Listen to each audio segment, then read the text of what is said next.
Bershan, the position of resident drunk has already been filled in this group. We do not need to. In the words of Tyra Banks, we was all rooting for you. But mama, you are the weakest link. Goodbye. I got my notes. I hope y'all got yours. Let's get on into it.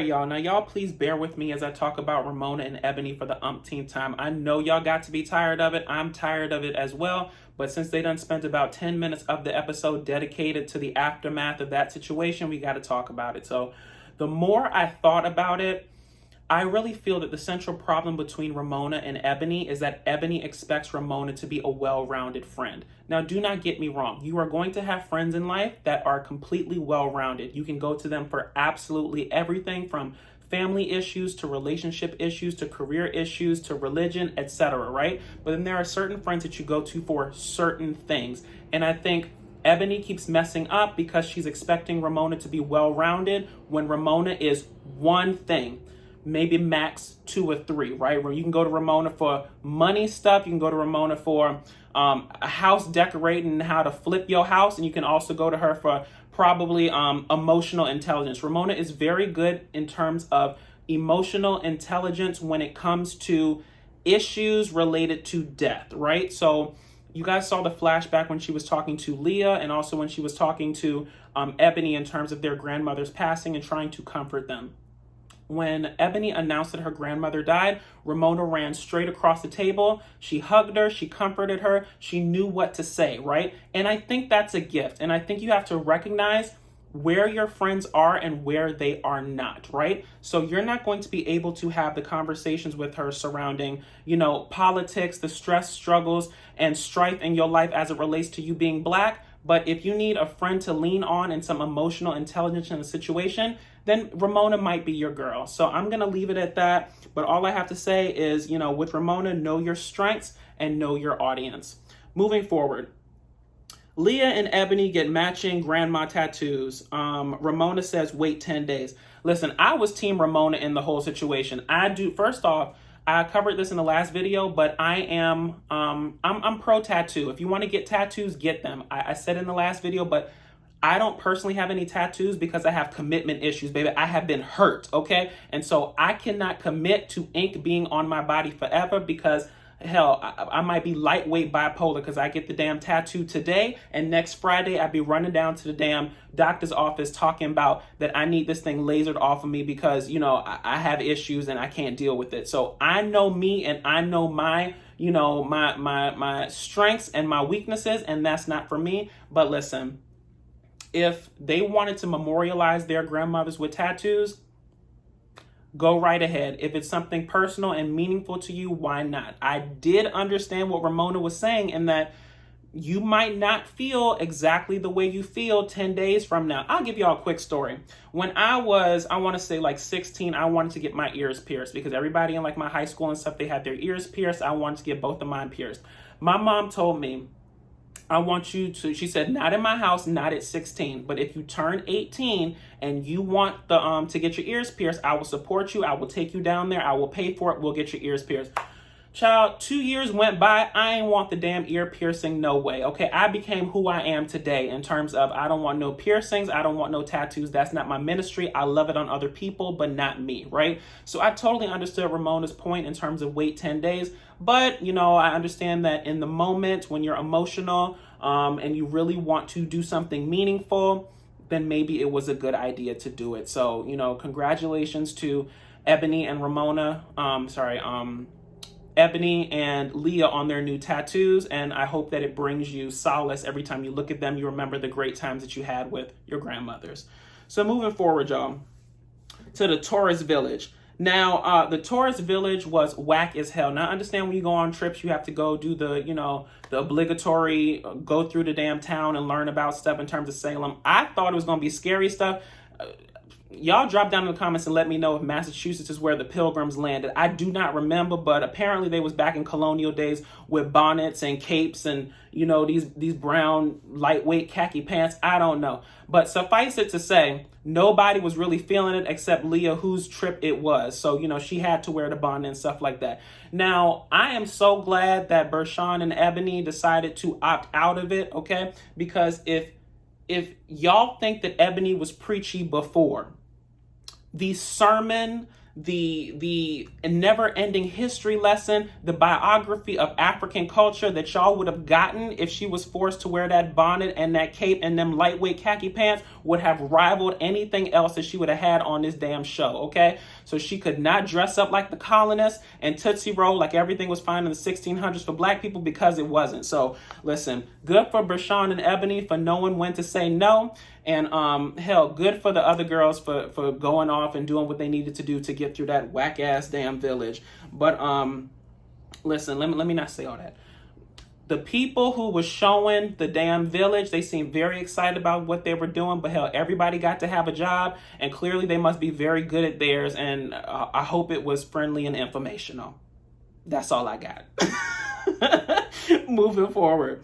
Now to the meat of the episode. Bershan loses her damn mind. Okay, y'all, we gonna spend a little time on this. Bershan loses her mind.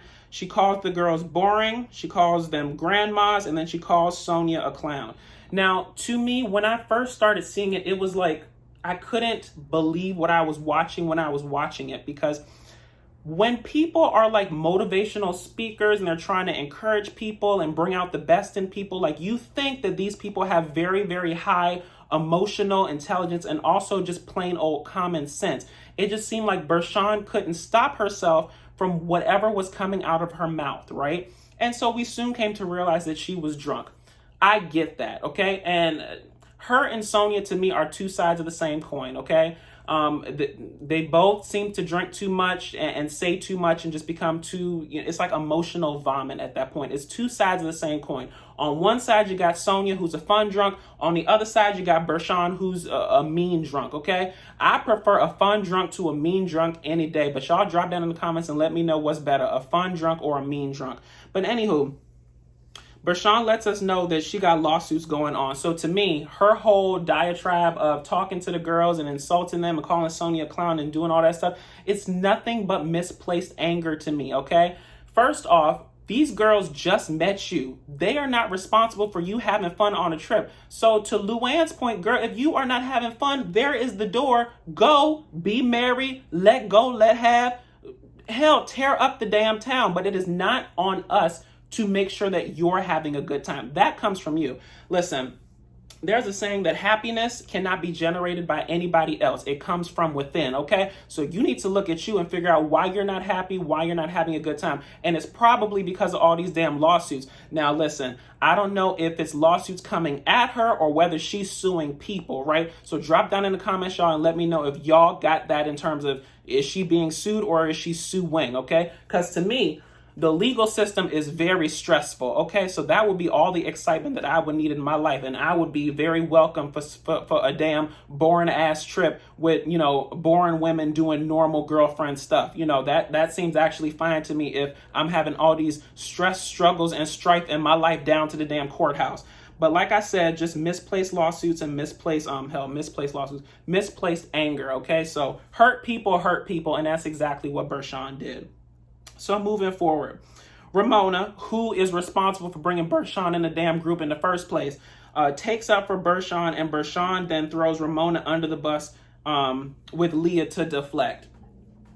The heat got too hot and Bershan wanted out of the kitchen, okay? So that's something that people do when they can't take all the stress and all the anger and the venom that's coming their way. They try to deflect. So Bershan decided, I'm not taking on all of this by myself. I have made a horrible mistake by going down this route, and somebody's going to have to take some of this energy off of me. So she decides to put the person who brought her into this group, Ramona, under the damn bus.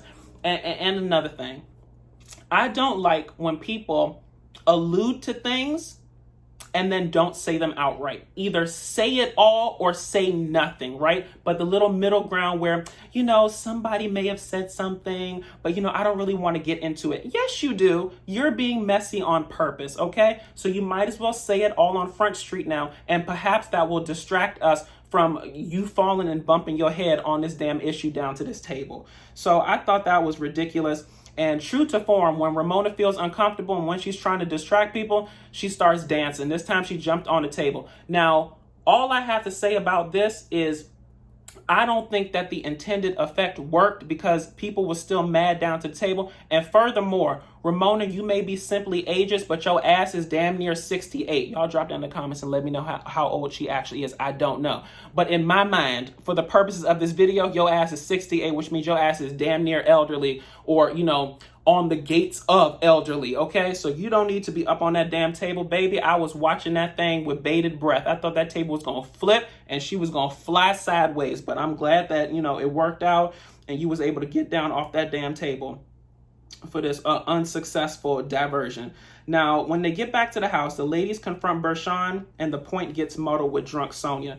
This is a very simple thing. You cannot reason with drunk people. Now, taking a step back, I am glad that she fixed it with Leah because Leah held that ass to the fire. You were going to tell me who said what about me so that I can address it, which caused her to have a side powwow with Ramona and get to the root of that issue for the umpteenth time. I don't care, okay? To me, they make up every single damn episode and I'm tired of it, y'all. So back to the point at hand.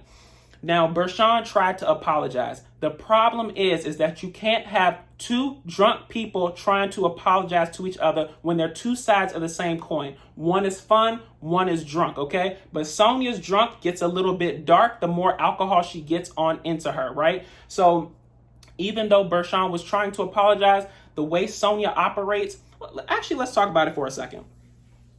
Although Bershan was wrong to come at Sonja the way she did, this may be an unpopular opinion, but the way Sonja acts when she's drunk was actually pretty accurate to how Bershan was displaying it. So y'all drop down in the comments and let me know if I'm wrong. Now let me reiterate this. She was wrong for coming at Sonja that way, but what she was saying wasn't necessarily wrong, right? And as we saw in the preview for the next episode, it looked like that situation just went to new heights and there may be a physical altercation. Anywho, y'all, so if you liked what I said, please feel free to like, comment, and subscribe. Follow me on YouTube, Instagram, Stereo, and Twitter at DatDamnDasher. And until next time, y'all, when you think about reasoning with a drunk person, don't. I'll talk to y'all later. Bye.